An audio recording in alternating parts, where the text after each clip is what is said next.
Khalid Ajmain. Assalamualaikum everyone, mashallah. Welcome to another podcast, Real Talk with Khalid Ajmain. So tonight I have a special guest with me from Sister Kismet, Brother Herzy, and also my beloved wife, Sister Ainun Harun. So today we're going to talk about Ramadan, since Ramadan is approaching us, and may Allah make us reach Ramadan. And we're going to discuss about Ramadan in a different manner, in a way that we touch on our journey to Allah Subhanahu Wa Taala, our struggle, our difficulty, and what is our goal in Ramadan. And we have so much things to learn from one another. So I think I begin with Ainun first. Ainun, I heard you ever said before, when it comes to New Year, we don't need to have a resolution, because partly it's not going to work, or we put pressure on ourselves unnecessarily. But when it comes to Ramadan, do we need resolutions, or we need to have intention? What is our intention in Ramadan, the goal to it? So how do we go about it with your own experience? I think that it is important to have intention. I think in anything, and I feel that when we go into Ramadan, like the Prophet ﷺ said, he also increased all his good works. So that is the reason also we follow that. So we try to do more good during this month, and we intend to do so. But at the same time, actually, we should also think about how we can be more istiqamah. Even before we start the month of Ramadan, we should already think like, okay, what do we want to do that we can do consistently. So I feel that when we enter Ramadan, a lot of us actually do a lot of ibadah, increase all our good works in Ramadan, but then after that it tapers off after Ramadan. But if we think carefully, okay, what are the things that actually we want, before we start Ramadan? In fact, even a few weeks before, you really start to think like, what is it that you want to achieve to be better in this coming month, and also to carry those good works after Ramadan. So not necessarily someone needs to go into Ramadan with a lot of good works, but perhaps the more important thing is to actually focus on actually continuing that good work after Ramadan. And that is better, because something that you do with istiqamah is better than something you do, you do a lot at one time, but then after that you totally drop it off.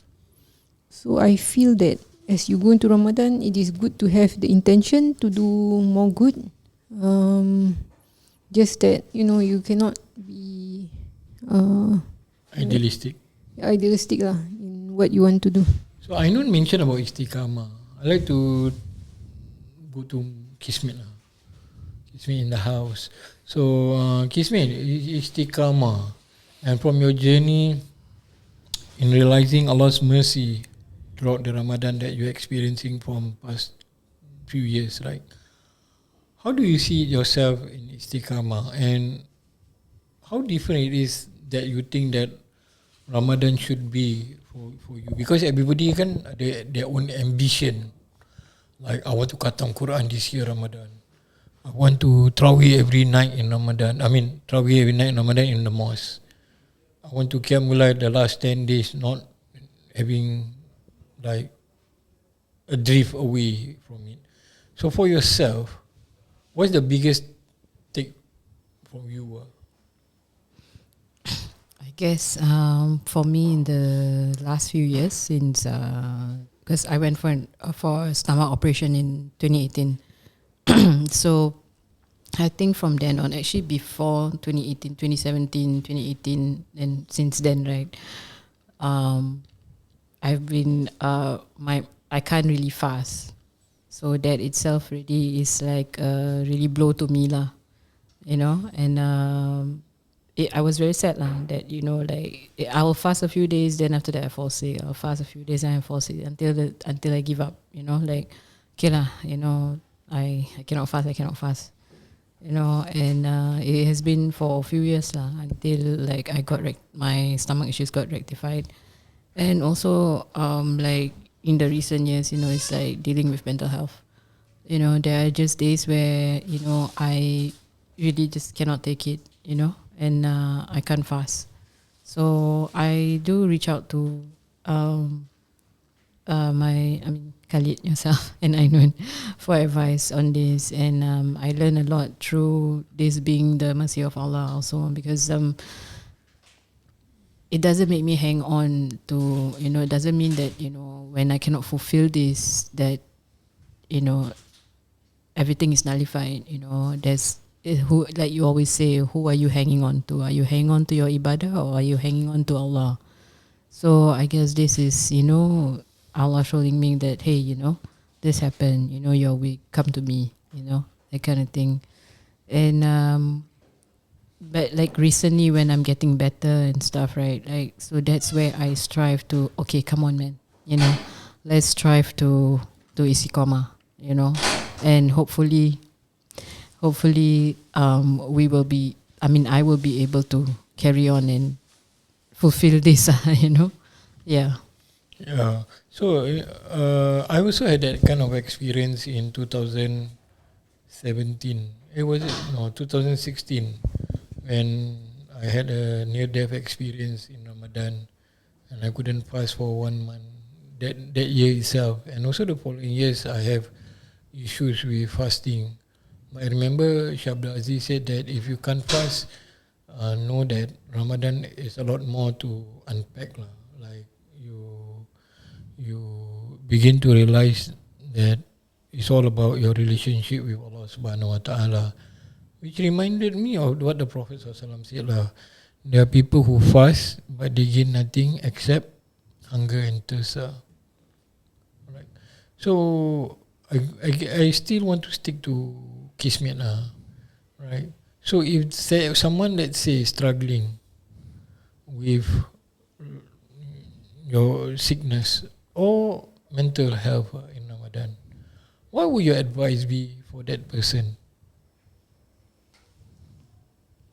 I would just say simple. Like, you can try your best, but if you fall, don't beat yourself up for it, because there's a reason why this is being shown to you. Allah puts us in different states to see Him. So just take it that, this is Him putting you in this position to witness Him in your weakness. In the state that you are right now. So just turn to Him and, seek tawbah, seek, repentance, and just from there, hope from Him that, that you'll be able to carry on, with, like, let's say for me, I always look forward to the next Ramadan, and I always like, it sounds silly lah, but every time, because we can fast the 3 months, the months before that, right? Yeah. Then I try, and then it's again, the struggle with istiqamah, right? You do for a number of days, and after that you fall. You do for a number of days, and you fall. So I think, this will be, this pattern will happen till no matter when, and like, but the most important thing is to keep on striving lah. Yeah, at least we should be thankful that we still have the strive in us to want to do this, Yeah, like, at least that's there, and at least that we are doing that, and I think that itself is Allah's mercy, that we still have that, even though it's not like, oh, perfect, this person fasts, all the months before Ramadan and during Ramadan, like, yeah, maybe that person has been blessed with the ability to do that, and maybe we don't, so we cannot compare ourselves to like the people around us. We have to recognize and say, okay, my health is like this, my mental state is like this. But that being said, so we cannot take advantage as well. I mean, like, you get what I mean, right? Yeah. So I think that's between understanding our nerves, like our legs, and I think the balance is like what I saying lah. I rephrase it.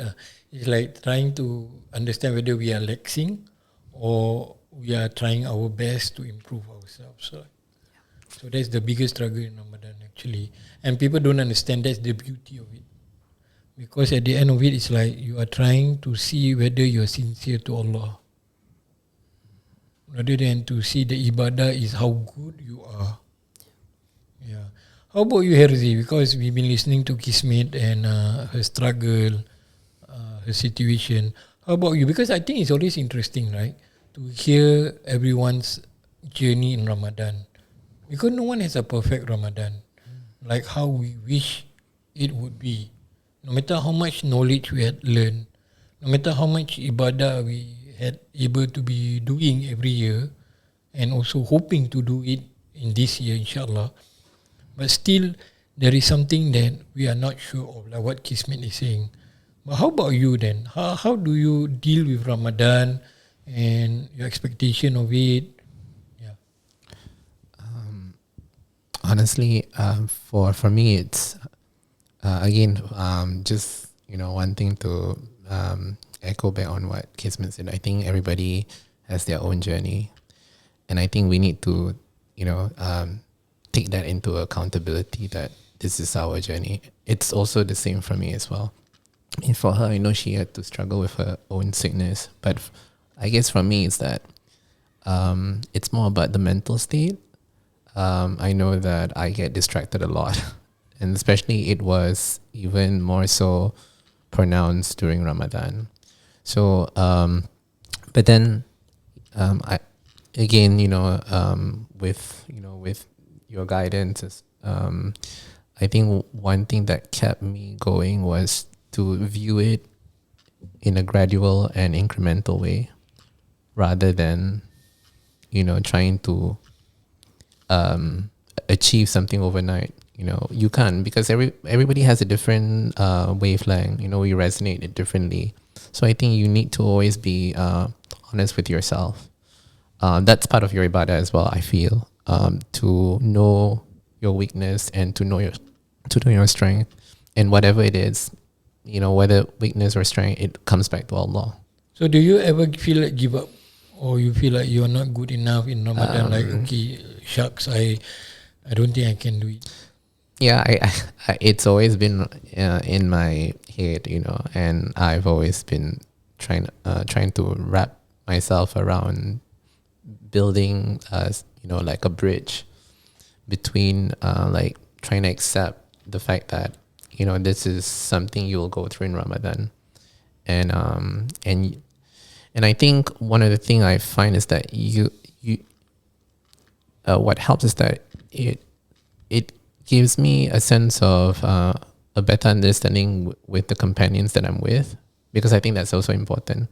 I mean, your environment would play a huge role in how you deal with yourself, and that's the whole purpose of Ramadan. It's not just about like the physical abstinence from food, but also it's more about your mental state. And I think that was it for me.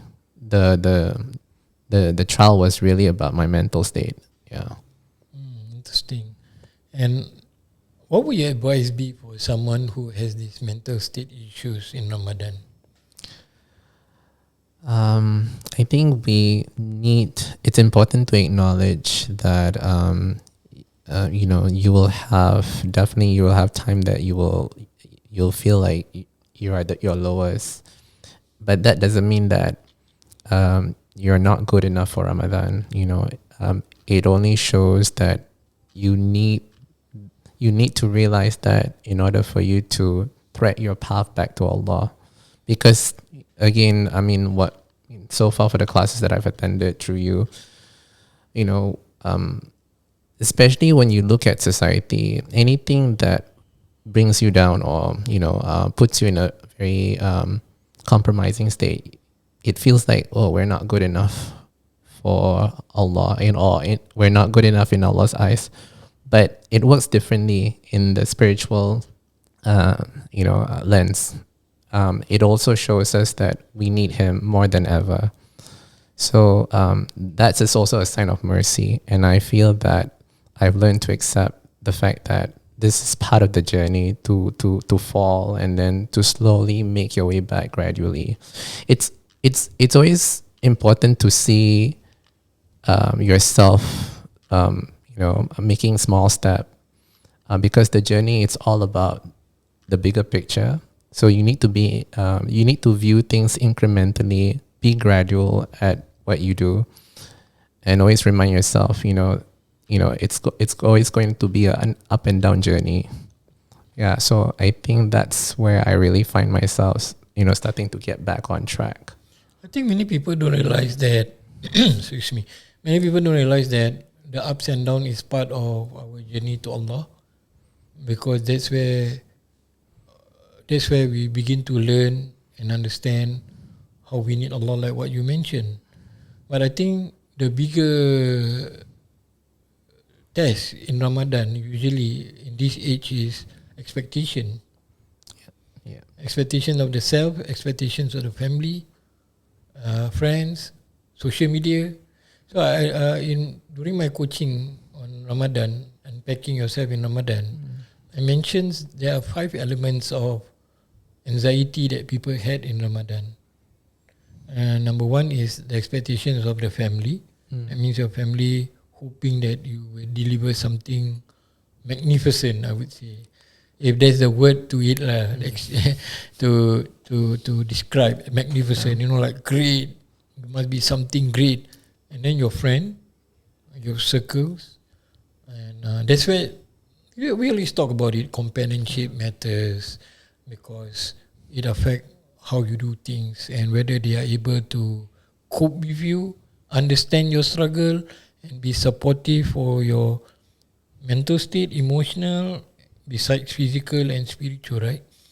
And of course the social media, and also the self-expectation, because the social media now, right, it's like everybody is talking about Ramadan. There is like tons of, I would not say tons, I would say, I don't know whether it's exaggerating, but I would say millions of information, whether it's text, audio, video. Like, so everybody from scholars to influencer to individuals, everybody is bombarding it, everybody sharing their own experience, and we begin to have this competition with them and with ourselves. Right. So I would like to ask you, if it's you, right? I know you are good at this. You're able to zone out. So how do we zone out? Some people, they say that we should abstain from social media during Ramadan so that we don't waste our time. We are not affected by what people posting, and we don't have to be hard on ourselves. But I'm sure that you have a different point of view on this, because for me it's okay, you can do that. It's like a khalwa, seclusion. Like Ramadan, I'm out of Facebook. Ramadan, I'm out of IG. I'm out of TikTok. But there are people who say, Ramadan, I have to be more connected with all this because I'm going to show the world what I'm doing. But how do we find that balance then? Are we, to your own opinion, is it necessary for us to totally cut off social media? Or how do we detach from social media when we are using it in Ramadan? For benefit lah, of course. Right? I think it depends on how heavy a user you are also. Some people are like there all the time. Am I heavy or not? I don't know. How could you don't know? You know, you're my wife. You don't know. She's trying to be nice. So if you are, I feel that social media have a tendency to make you waste time a bit. So if you are like a heavy user, then maybe it's good to cut down, but not necessarily to cut off, because I feel that it's not about, you can try to shut out the world, but if your own inner state is not there, then no matter how much you shut out the world, it will still, you are still not able to find the calmness or the serenity that you want. You cannot heal the world. You have to Yeah. look into yourself first. Yes, you have to do into yourself first. So you have to, I mean, it's good to do that, to cut down, but then at the same time you must look at whether what is your purpose of it and whether that really benefits you, because sometimes it's not about cutting off the world, it's about you working on yourself. And that is something that a lot of people are afraid of. They're afraid of working on themselves, so they try to do things that are external. So external things makes them feel like they're doing something, you know. Whereas the difficult work is actually to work on yourself, to reflect, to actually spend time in reflection. That's why in Ramadan as well, we see that you can do a lot of ibadah, but if you don't do the necessary work, that means you check yourself on whether what spiritual diseases you have and all that, then it may not be as beneficial, because you can increase your worship, but if your inner state is not there, then that's a problem. You can have like arrogance, you can have Right. pride, envy, and all those sort of things. So, for example, envy, right? Like you're afraid that if you look at other people, then you are envious of them.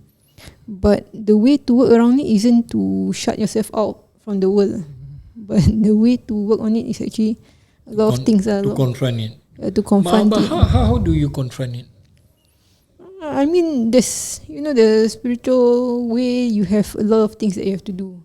One of it, zikir. Another of it is reflection. And then companionship. So there's many ways. And it's a long journey. It's not like a short journey, like, okay, you do this and then that's it. You know, you're cured of the spiritual disease. It doesn't work that way. So it's a long journey. So again, it goes back to istiqamah, right? Whether you are in for a short journey or a long journey.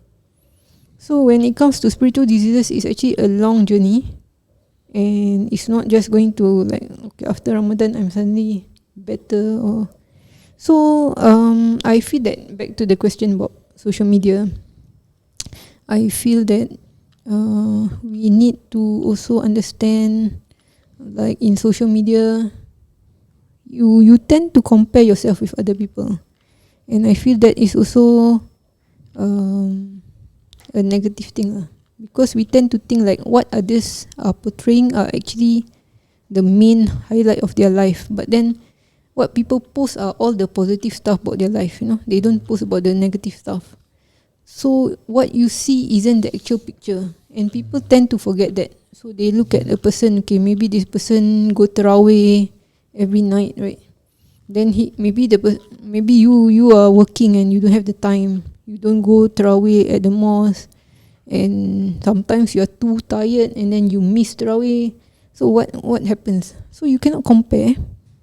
You do what you can, and that is where you need to understand that it's about your own journey. Yeah, I don't want to cut you off, but I just want to go deeper into that. You know, when I say go deeper, it's like also the problem, right? Like what I mentioned is that when people they can't we have been Ramadan at home for the past 5 years, which is alhamdulillah, because we are both sick, you know. We thank Allah for it, but we have each other. I mean, alhamdulillah, we support each other. But the key here is also what I'm trying to phrase is that there are people, right, when they work shift or they sick, and then they hear their friends.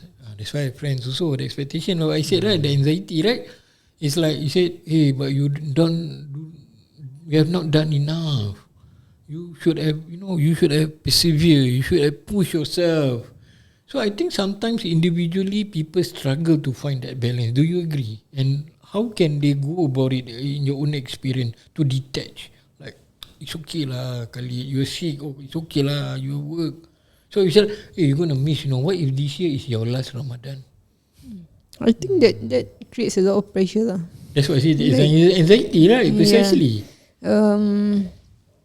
I think you should aim like to do what you can, and each person have different capabilities and different situations, circumstances, and I feel the most important thing is actually to not not lose hope. You see, people always quantify things, right? Like ibadah is quantity, but what about the quality?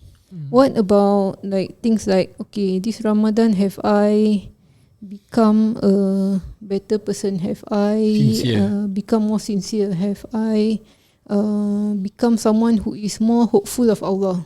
Because I think nowadays a lot of people lose hope.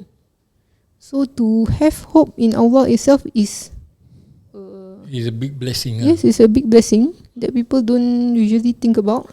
Because when they count their ibadah, but then they don't count whether when things happen in your life, do you still have hope in Allah or do you despair? And things like this you cannot quantify, you know. But I felt that this also shows how important is your circle, right? Yeah. Because not like what I mentioned just now when Kismet was talking about, like not everybody understands you. And not everyone will be able to see the wisdom in your struggle. Because everybody expect everybody to be the same. Like manufacture good in the factory, you know, like everybody like Duracell, that's it. But they don't see that we are human beings, isn't it? So do you advise people to change their circle, not like this? Oh, danger.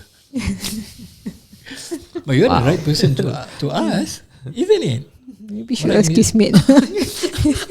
I was sensing that you will throw it. Kismet is the right person. No, you are the right one. Okay, you first. What do you think? Personally, okay. I do have friends coming to tell me that of their bunch of friends, you know, like sometimes, you know, the friendship strays away without them realizing. But then when we talk about the situation, right, then I just ask them questions like, what do you think happened? You know, like it's over a period that, you know, maybe this person has already outgrown the friendship and outgrown the purpose of the friendship. I think, you know, people become friends for common reasons, right?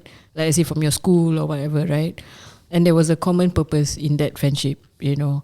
So when you grow and then like when the purpose is not there already, it's hard to remain. And sometimes people just don't understand and they just still carry on the friendship, you know, because they think that, no, it's bad of me not to, you know, reply. It's bad of me not to, you know, but these things happen.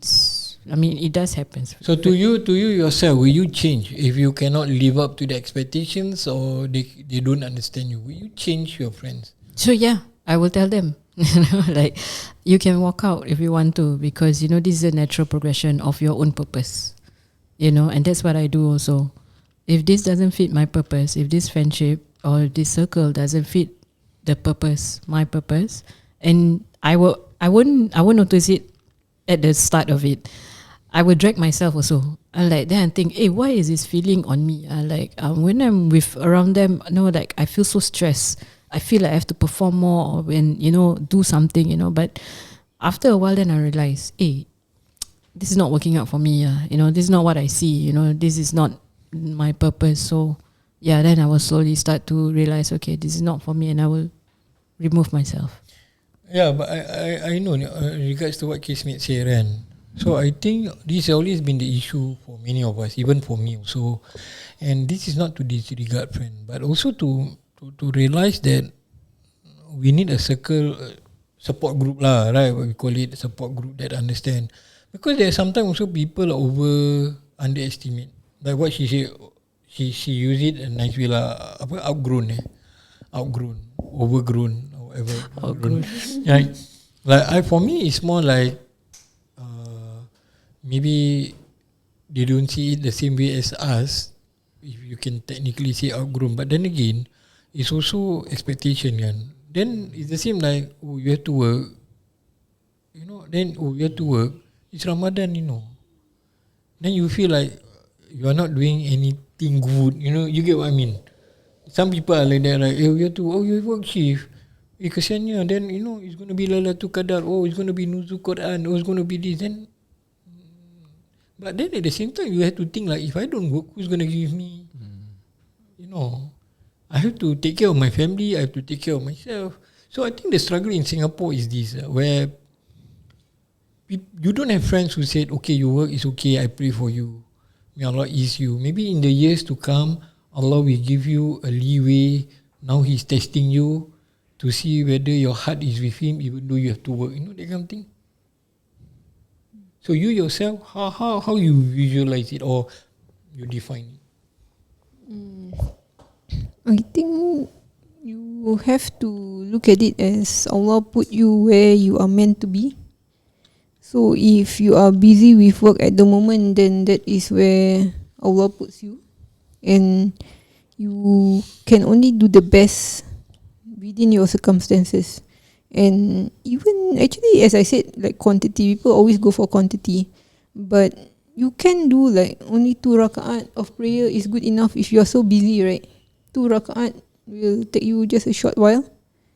If you are tired, you can just do 2 rakaat, or even wake up before you eat your sahur. You can just do 2 rakaat before, and that's enough. I mean, if you are really tired because you have work and all that, so it doesn't mean you have like you have to do the whole 20 rakaat of tarawih. If you can't, then it's good enough that you are struggling and you are trying your best to increase your ibadah, no matter how small it is. It's not about the quantity, but also throughout the month you can be more mindful about what you're going through. You reflect on yourself. What are the things that you can improve on? These are things people seldom do, no? And that is better than actually, like, you know, things that you quantify, like solat 20 rakaat. Okay, today I managed to do 20 rakaat, but then you don't reflect on yourself and Change your inward state. yeah, changing your inward state is actually very, very important. And But that's we why don't. Ramadan is special. Yeah. And okay, having said this, right? So how will all of you say it? I going to Herzy, because Herzy is Mr. Poet, right? Mr. Poet, when he's alone, he's writing and he's reflecting. So having said all this, right, do you think that in Ramadan people should go all out to be social, or people should be having balance between social and seclusion, solitude? What about yourself then? You yourself, do you feel that you want to be okay? At times I want to be with so and so. I want to be with my friend. Then after that, I think I need a space. What about you? Yeah, this is so interesting. I'm actually gathering a lot of introspection just from your conversation. I think we need to really, again, reflection is really important, and this is where you need to see what is your purpose during, in Ramadan. Having said that, again, I want to just echo back on what Kismet said. It has to serve your purpose. That is key, and I also believe that if being around, for example, being around in a company where it puts you in a lot of stress, you have to somewhat perform, then that's not what you're looking for. This is a time where I think, like what Kak Ainun saying, we need to really put our mind, reflect, do some introspection. For me, I've always believed that writing and putting my thoughts down into words has always been my biggest I wouldn't say coping mechanism, because we shouldn't be thinking about that. Your outlet. But, yeah, an outlet. But it's good. It's good to write. It's a journal. It's a journey to Allah. So, but this is where I find it so interesting. I think everybody wants to inspire everybody, but I think we also need to make sure that in our work to inspire, we don't make it into a veil that as we inspire, or we want to show people that we're doing good, it becomes a veil for us. This is where you do your inner work. You see yourself as a nobody, and that is where the mercy of Allah will come in, because when you discover your own deficiency, that's when you know that, okay, now I know this is my current state, and you're being honest. Because again, if you were to use social media as your reference point, it's going to really create a delusional facade on how you strive for Ramadan. That's not your purpose, is it? Like, yeah. So the question, I think it's important to always question back what you're looking for Ramadan. I mean, that is the most important thing, because if you cannot even answer that question, then, you're just going through another day, and it doesn't really matter whether it's Ramadan or not Ramadan. It's just going to be a vicious cycle of trying to be with the herd. And that's what I feel in this I mean, I can't say for people in different part of the world, but I feel Singapore is a very herd mentality. Monkey see, monkey do. Sorry, it's just, I mean, if we're going to have a hard conversation, we need to be able to speak it out truthfully. Yeah. Crocodile don't see, don't do. Yeah. Yeah, but again, it's good to also just see from a. I think it's a beautiful thing to reflect on what you said, and I just want to go to Ainun again and Kismet, and then back to you, because I think this is a beautiful conversation, insightful. What we call it, what you said, hit it hard, and this is something that people don't talk about it, right? Okay. Whether you're going to be alone or whether you want to be in social. And sometimes you're in social, sometimes you're not. And Kismet and Herzy was talking about, okay, if your friend giving you stress, then leave, ciao. You don't have to kowtow to them or live up to your expectation. But then again, there are people who wants to be alone for different reasons, right? In Ramadan. I think family feud, abuse, and also addictions. People who have addictions, pornography. And I know a lot of men who has, even women, I know one or two women who shared with me about addictions in Ramadan. And I believe that sometimes they keep things to themselves because they just feel shy to go around, to share, because you do not know who you can share with. Whether you get the right answer, or you get a mockery, or you get a straight up humiliations, and you feel you are losing hope. But I remember asking Sheikh Abdul Aziz, someone asked a question during the pandemic time about addiction on pornography and so on, right? And what would you say on this matter about people like, okay, I don't want to mix with people because now I know I'm having this aib. Even though nobody knows, it's a secret, like pornography, maybe alcohol, and it's easy for people to say, oh, change your friend, do zikir, do selawat. But these things affect your brain, how it works, how it functions. Of course, it's sometimes it's really causing you to melt down. And these are the people who like, okay, I'm not going to meet people because I'm scared. And I also think that, what if they know? Where I'm going to put myself? I drink, I smoke, I cannot stop. And I know of someone who, alcoholic and all that, but later on they change. But that's beside the point. But I want to ask you now about this, like pornography, for example. And they are upfront. There are quite a number of guys who are upfront with me, like, okay, I want to change.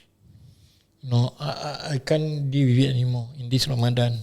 I want to do something. But at the same time, it's also difficult because like they give 1,001 excuses, like, CD, I got this, I got that.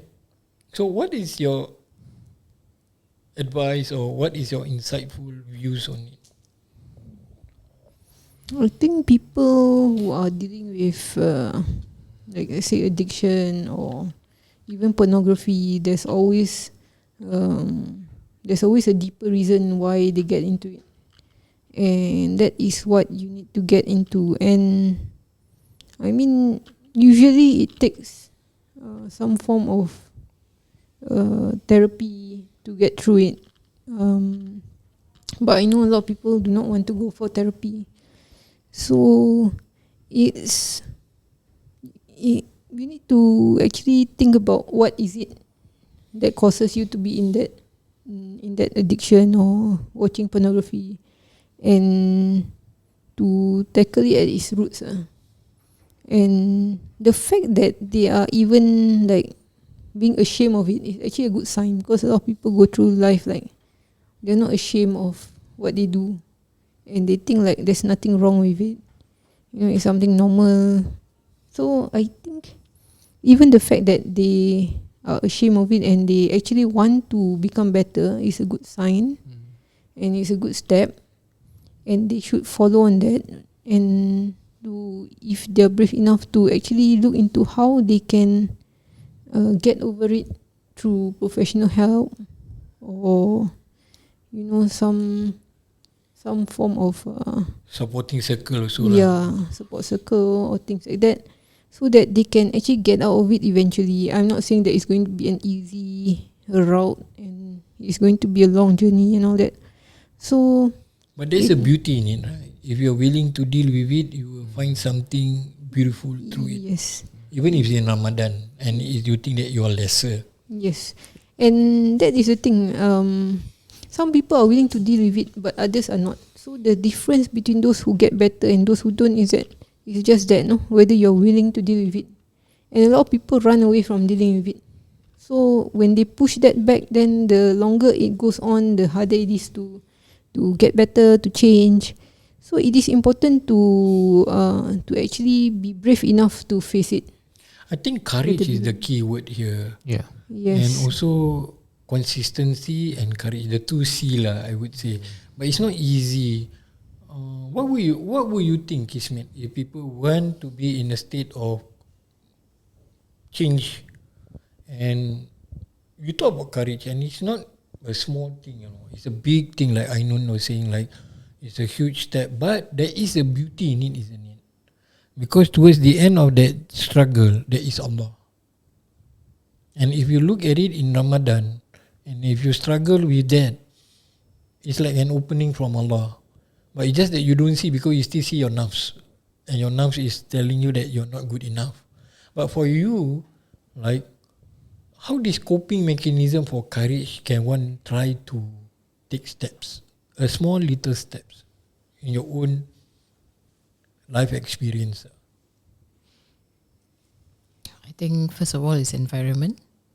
Like just now we were talking about like companionship, right? Like how friends, they will influence us, into like thinking certain things differently or their way or something like that, right?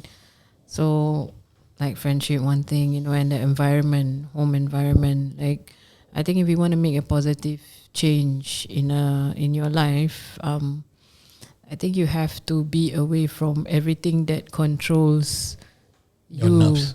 Yeah, in controls your situation, in trying to make that step forward. Yeah, most of the time we don't realize that, we are still stuck without being able to change, because we are still stuck in the same situation and environment. Yeah, I think once when the courage is actually to step out of the current situation, making that first step, that is big enough already lah. I mean, like all of us, we know addiction is one thing, abuse is one thing. Like if you are in addiction, it's very tough lah.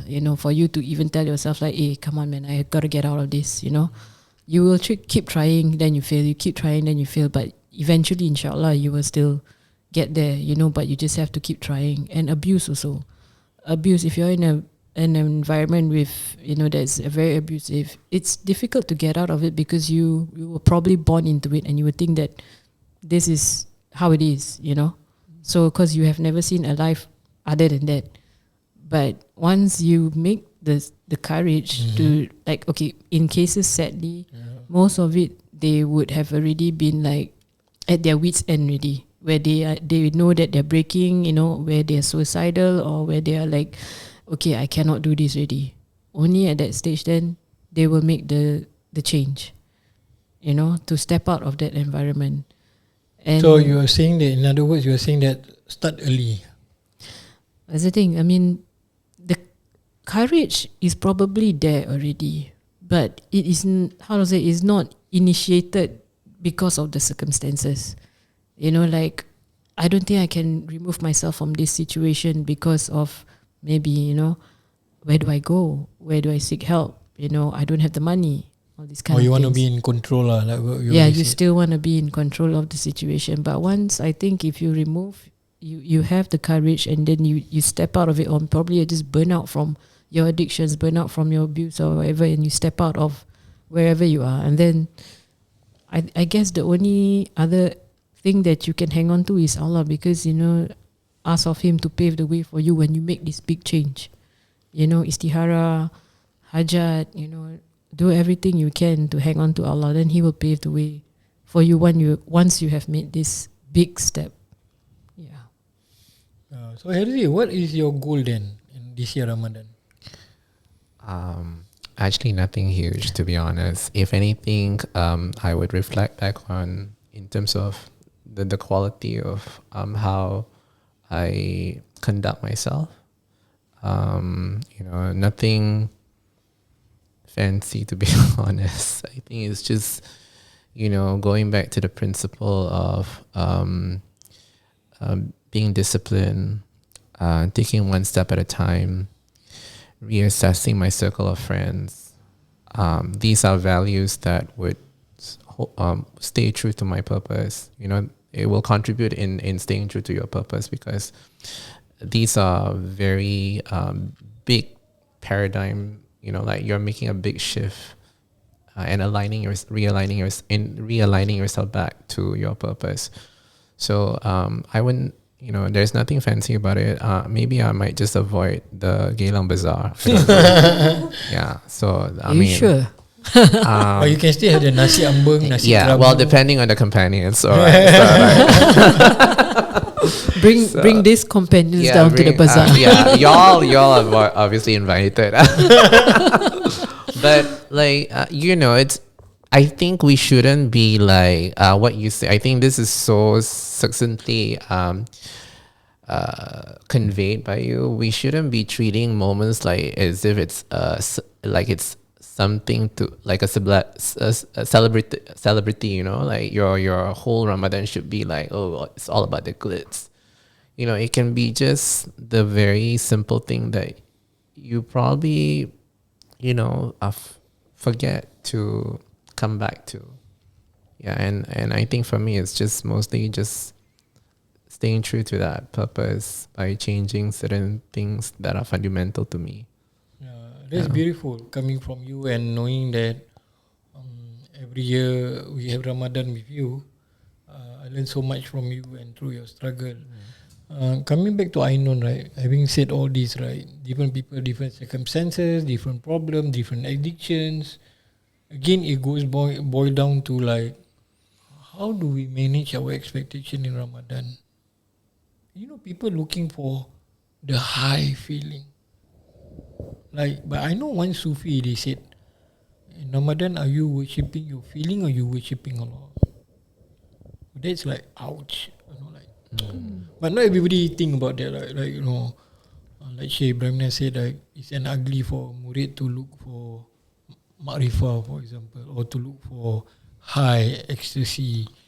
You should worship Allah as how Allah deserves to be worshipped. But then again, coming back to our kind of society, is like, if I don't cry, if I don't tahajud, my Ramadan is like lesser.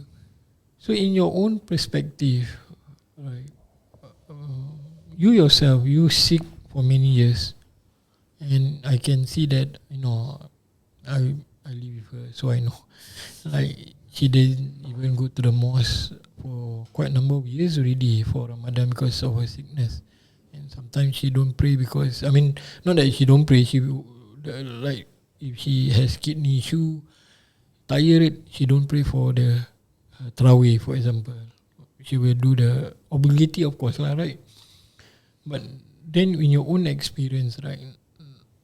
So how to let go and let God managing the expectation in Ramadan. I think that's a good point, because a lot of people are looking for that spiritual high, the high feeling that you get when you go pray, let's say at the mosque, and then you feel close to God, so to say. And a lot of people are looking for that. So they always think like, okay, when I feel that way, that means I'm closer to God. But the reality of it is that it's not necessarily that when you feel that way, you are closer to God. It might be that when you are struggling and when you are feeling down, that is when you are closer to God. Like for example, as we know, those who are sick, Allah is with them. So these people who are sick, they cannot even do ibadah.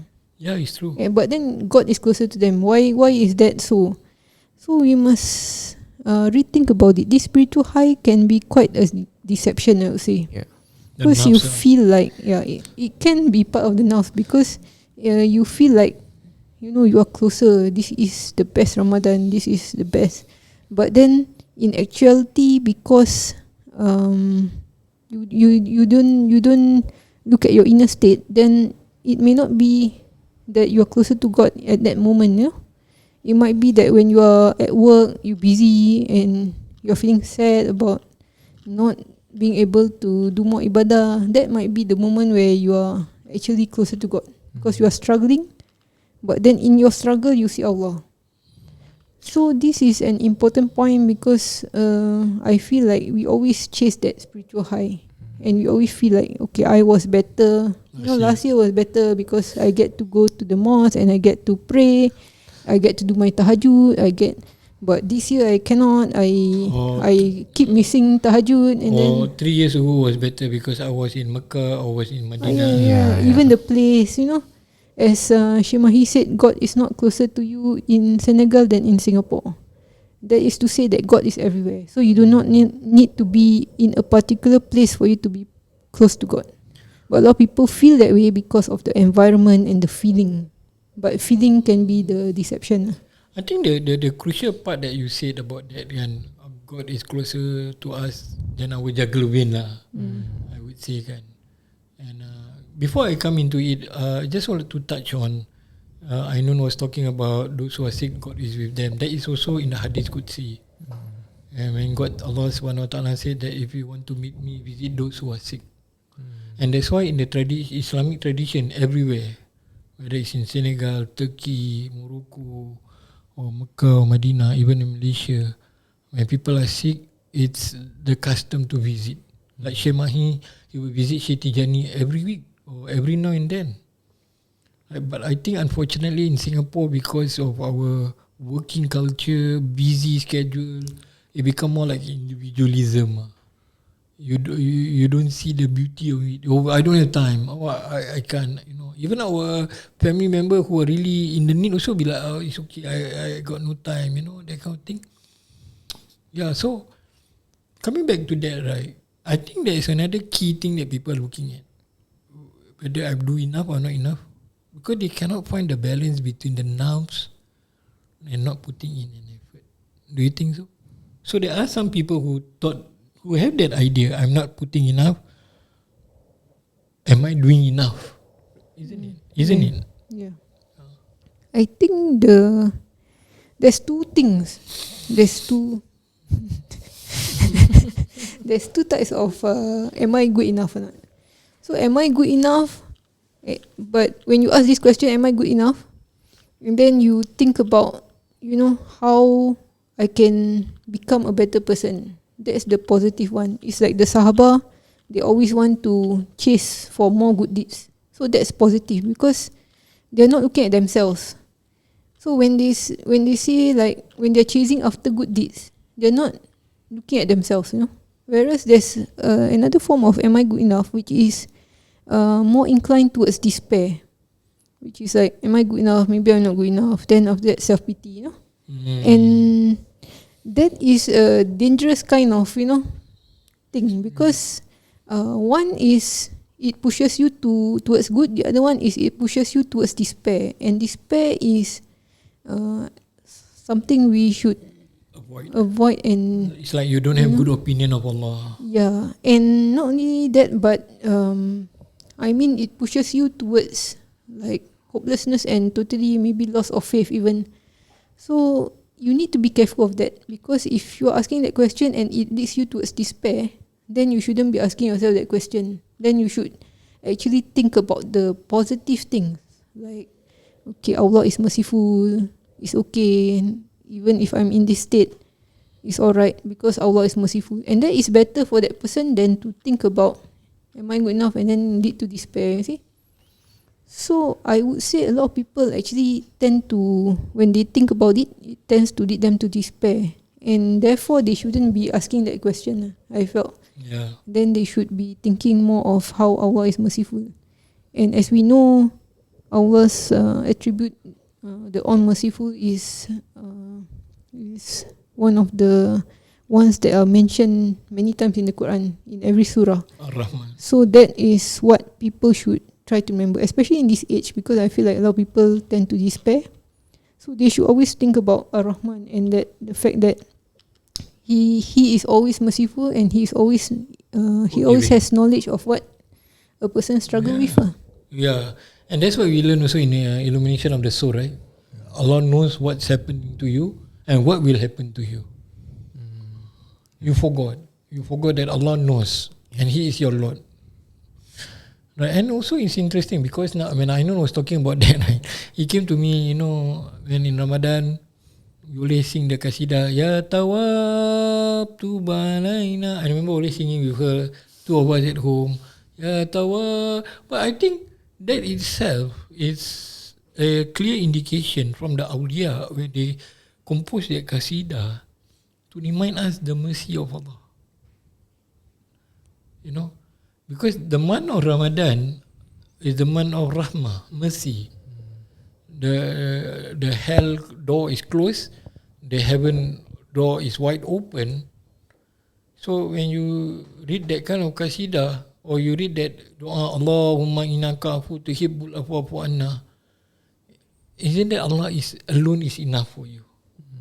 And not only Allah forgive you when you tawbah, He loves you. But I think we don't have this exposure and understanding in our community because we look for high-end spirituality to define our Ramadan or even our daily journey to Allah. Right. So having said this, right, Kismet, before I end the podcast, nearly 1 year, 1 year pula, astaghfirullah. Lama 1 year, one hour, I nak cakap 1 month pula, 1 year, 1 month, 1 hour. That's how time goes, Yeah, but this year will be different for you, right? And just now I asked Herzy for his Ramadan expectation. How about you this year? I think you're going to be alone, and alone with alone. Will it be janggal, like awkward for you? And what's your expectation then in this Ramadan? Actually, technically, I was alone as well in Ramadan last year, but it was more of a transitory phase. It was a temporary place, but now it's more of my permanent home, right? I don't think it'll be janggal. Janggal means like Awkward, right? Yeah. I don't think it'll be that way because I've always asked Allah for this. Every Ramadan, I make dua to Him, to grant me a space of my own during Ramadan for peace. Yeah, and I think I finally got it. I mean, alhamdulillah. So yeah, but honestly, I mean, after all these years of having gone through sickness and still having sickness and going through every other thing in my life, yeah. So I would rather not have any expectation on myself for Ramadans now. I think I just want to go with the flow of it, just do what's wajib and that's it. Okay. Yeah. As long as we try to be sincere to Allah, Yeah. and that's the battle. Yeah.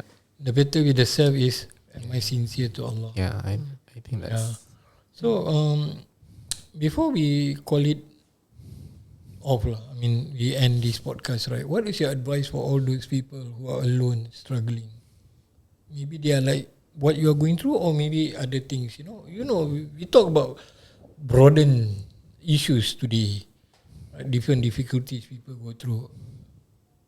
About yourself, I mean, what's your advice to all the people out there? Maybe some of them want to be alone because maybe went through abusive relationship or whatever with family or whoever lah, with friends, betrayal, abandonment. What's your advice for them in Ramadan that you don't lose hope? Wait, if they are alone, Yeah. like, I guess the thing that I always tell myself is that, and the thing that I always learn from all of you is that, see, companionship is important. Because I always, you guys always tell me this, like, you're alone with the alone. So this is what I go through. Like, and there is immense beauty in it, because when you're alone, doing the things alone, you have this silence, this space, this silence is deafening at first, actually, because you're so used to so much chaos, you're just so used to so much volatility, you're so used to having a lot of, how to say, like emotions, but then when you are alone, it becomes deafening. But just relax, because this is the start of your journey into going deeper into yourself and to your creator. And this is a more intimate journey rather than the one that is around you outside.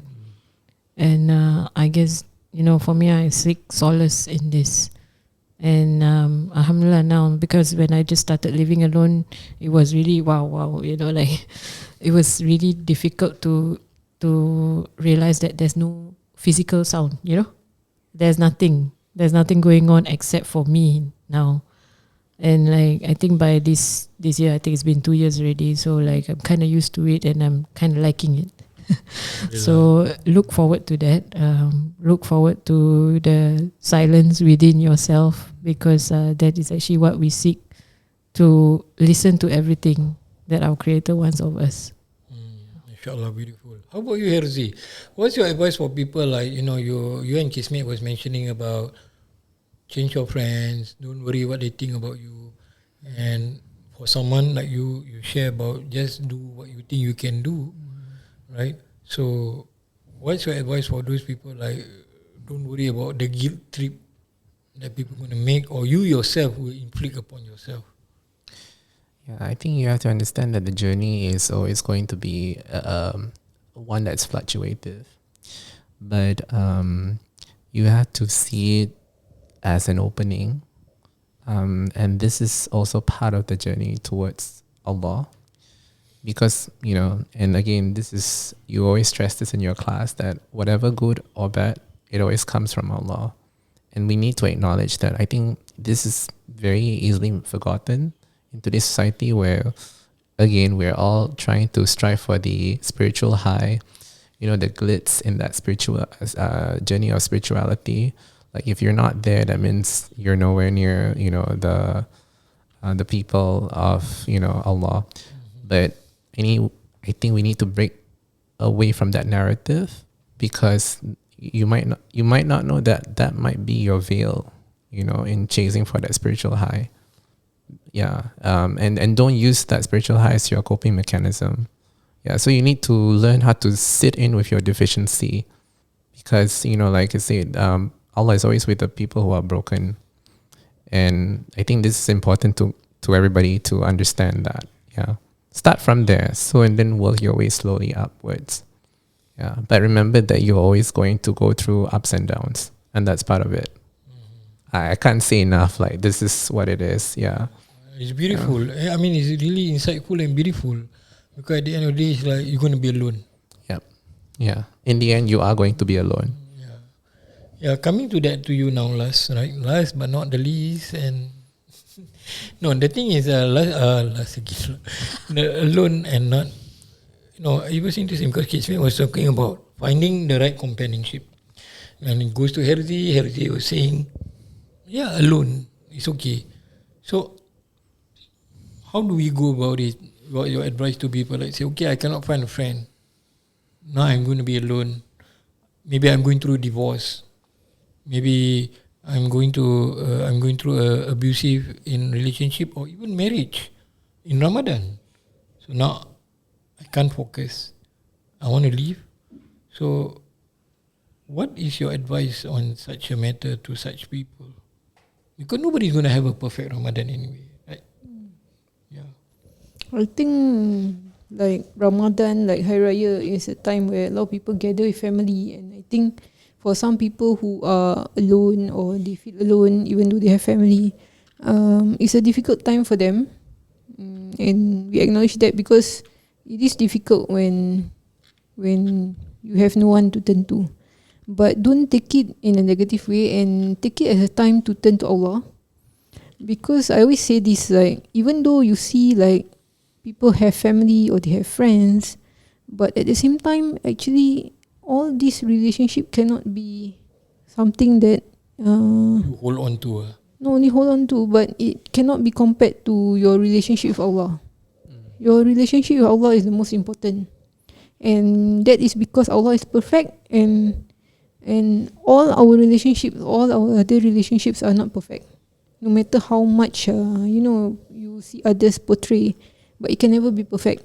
And the love that we try to get from all those people around us, it cannot be the same as the love that Allah has for us or the Prophet ﷺ has for us. So that is the true love that we are looking for. So that is the relationship that is most important that we need to work on. So hold on to that, and remember that Allah is always with you. And even in your lowest moments, people cannot be there for you all the time, but Allah is with you all the time. Yeah, beautiful. Thank you. And mashallah, thank you everyone. Thank you Kismet, Herzy and Ainun for this today podcast. Mashallah, I learned so much from all of you, and I hope the listener we gain benefit and wisdom from our conversation and discussion, because this is something that we seldom talk about it when it comes to Ramadan. And with this, I end this podcast, and I make dua that Allah forgive all of us, bless us, and make us reach Ramadan, inshallah. And may Allah illuminate our Ramadan through our struggle and weaknesses. Assalamualaikum everyone. Look out for our next podcast. Hope you enjoy and benefit from it. Assalamualaikum. Welcome to Real Talk with Khalid Ajmain.